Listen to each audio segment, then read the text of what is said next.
Thank you for the opportunity today to speak with you. The aim of this talk is to examine two Jungian metaphors for the collective unconscious, a shared immaterial layer of the psyche, looking at the metaphysical truisms at their base. We will consider the idea of metaphor as a modality by which the collective unconscious is a co-creative force in its depictions, using metaphor as symbolic image and drawing on ideas of sacred Sphota. Carl Jung is the founder of analytical psychology, whose work is influential in many fields beyond psychology, including literature and the arts. The primacy of image in Jungian thought is without question, and is non-existent without the symbol. In his writing, the symbol modality most often discussed is a form of visual experience in dream, waking fantasy, hallucination, hypnagogic state, or active imagination. Metaphor is another version of image used with a ubiquity, making it nearly invisible and therefore less explored. Usually, we treat metaphor as a poetic device or figure of speech and lose sight of how the words we choose shape our relationship with an idea. But I assert this is influenced by the unconscious, particularly when talking about it. Often when Jung explained the collective unconscious and its contents, the archetypes, he used metaphor to deepen the understanding of the concepts, offering a way to convey the underlying tenets. In all theories, there are implicit philosophical premises which must and should be considered when evaluating and can be expressed metaphorically. For this reason, negotiating our way into the truths necessary for these notions to be organized principles helps create a structure of their general features. Metaphysics fell out of fashion as a means of philosophical inquiry during the 19th century, when the culture turned toward scientific materialism. Ludwig Wittgenstein proposed that to inquire about meaning was itself basically meaningless because, quote, the meaning of a word is its use in the language, end quote.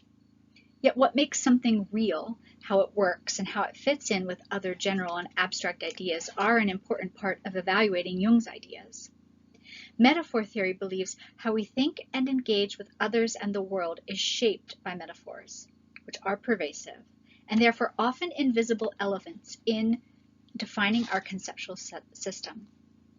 This reliance on imagistic language to understand and describe reality is a parallel premise to Jung's insistence that the psyche is grounded in symbol and image. It's also referential to the concept of Sphota in Sanskrit grammar, which we will discuss momentarily. Exploring metaphorical language gives us a new vantage point from which to evaluate a proposition's underlying metaphysical assertions. Let's get familiar with Jung's definition of the collective unconscious. In a lecture given to the Abernathian Society, Jung said the collective unconscious is negatively distinguished from a personal unconscious because it is not a personal acquisition gained from experience, and its contents have never been conscious but are instead inherited. Later he said the collective unconscious is a, quote, second psychic system of a collective, universal, and impersonal nature which is identical in all individuals, end quote. From this we come away with some key conceptual acquisitions. First, the psyche is multi-layered and not merely personal. Second, one layer is best understood by what it is not. Third, one part of the psyche is considered superpersonal. Fourth, both parts of the psyche are containers with contents. Fifth, the superpersonal psyche, universal and identical in all persons, then must exist outside the temporal conditions of space and time. Sixth, the superpersonal psyche influences the personal psyche. From this, we are left with an understanding that the collective unconscious is substance in Jungian theory, excuse me, tied to the ousia, Greek for being, and the Latin substantia, or something that stands under or grounds things. The Sanskrit root of Sphota is sphut, meaning to burst forth, or a bursting forth of illumination, described by Harold Coward as the, quote, transcendent ground in which the spoken syllable and the conveyed meaning find themselves unified.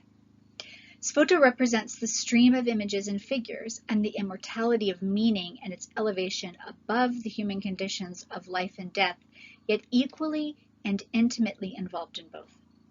In Sanskrit, the meaning of words comes from something intrinsic and shed light on what they denote, rather than create meaning, which is then imposed upon the subject referred to. The Brahmanic view of the universe is of constant and cyclical creation and annihilation. At the end of each creative cycle, a seed or residue remains, out of which the next cycle arises. The nature of the seed from which each creative cycle bursts forth is expressed as divine word. Language, divine in origin, can be conceived as being Brahman, or the highest universal reality, and thus expressing and embodying itself in the multiplicity of creation.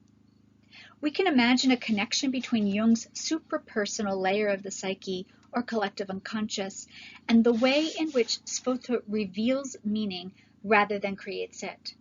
By linking the two ideas together, we make room for images to burst forth into the conscious mind from the collective unconscious, primordial truths about its nature, which when expressed in language appear to prefer metaphorical representations. Let's examine two metaphors used by Jung to describe the collective unconscious. In the text Modern Man in Search of a Soul, Jung lays out the epistemological basis for his reasoning on the psyche. About midway through, he describes the collective unconscious in two very different metaphors. In the first, he says, if it were possible to personify the unconscious, we might think of it as a collective human being, combining the characteristics of both sexes, transcending youth and age, birth and death, and from having at its command a human experience of 1 or 2 million years, practically immortal. Let's start by parsing out the language into types of metaphors, beginning with Jung's ontological premise about entity by employing the terms collective and combining. After making clear we are not able to personify the collective unconscious, he appears to go forward in so doing anyway. Yet the phrase collective human being makes it clear that there is an ontological dissimilarity to a person.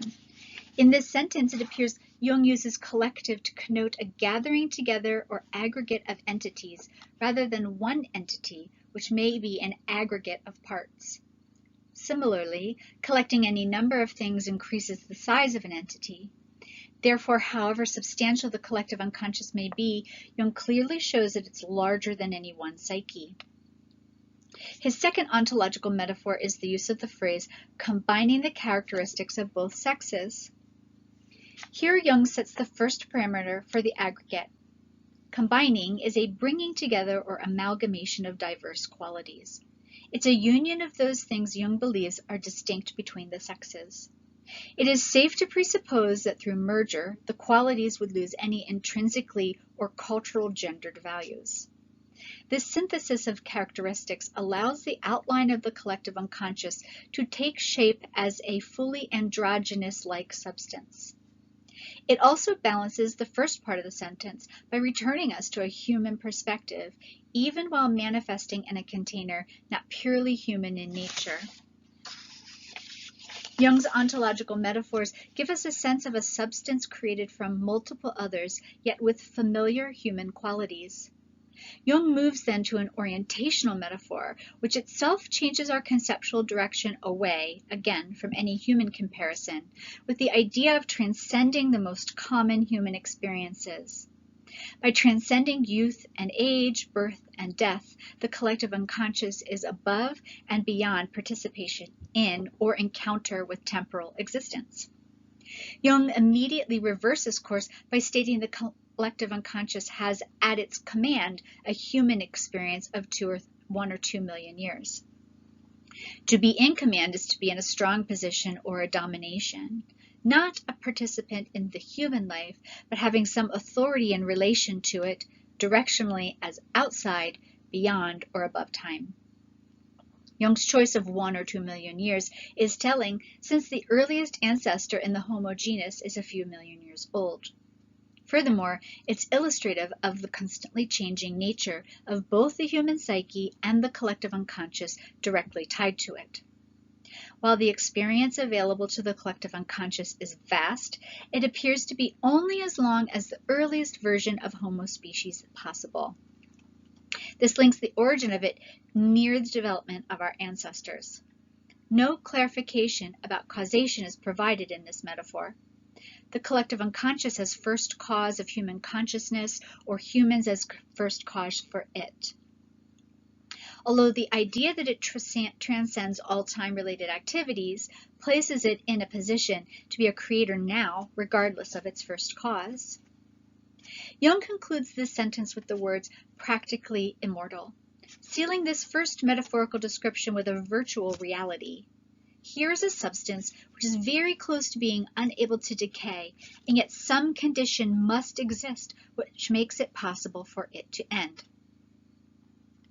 As a result of examining the first of our two examples, we find the description of the collective unconscious is itself metaphorical for the condition of enantiodromia, or the propensity of things to change into their opposites.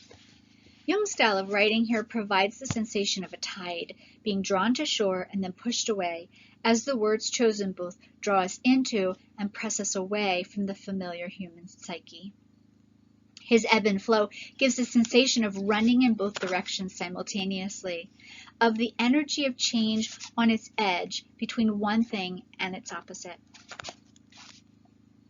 Our second example differs in length and word choice, saying, the collective unconscious, moreover, seems to be not a person, but something like an unceasing stream, or perhaps ocean of images and figures, which drift into consciousness in our dreams or in abnormal states of mind. Jung doubles down on the claim the collective unconscious is not a person by representing it as performative in nature with a non-human container. As an unceasing stream or ocean, the collective unconscious becomes perpetual, eternal, and continuous, unlike the individual human psyche during an individual point in time, but reminiscent of the constantly changing nature of the human psyche and collective unconscious over time, as expressed in the prior metaphor. Represented as a stream or ocean, this idea is reinforced because water on Earth existed long before organic life. These two forms of water are also in constant motion, unlike a lake or pond. With the ocean image, Jung leads us to believe that this constant moving flow of images and figures is out of the control of the environment in which it occurs, and yet deeply affected by it, as the ocean is by the moon. The next part of the metaphor provides a modality by which this stream or ocean of images and figures interacts with the individual psyche.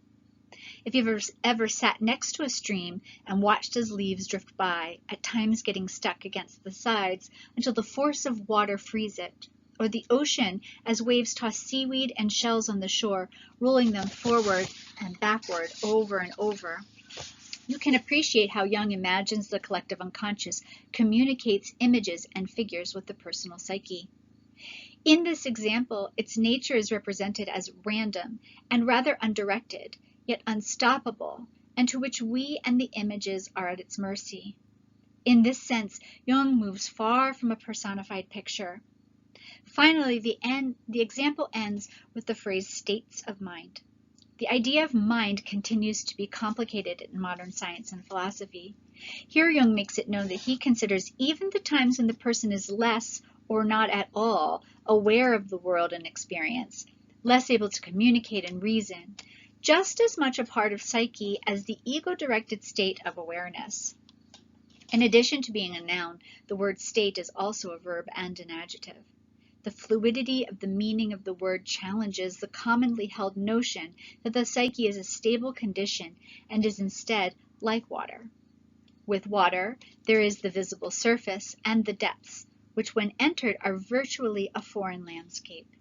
In the same way, when the mind dreams, imagines, or participates in any less directed mode of thinking, it too is in a country not its own, at times confusing, but not entirely unfamiliar.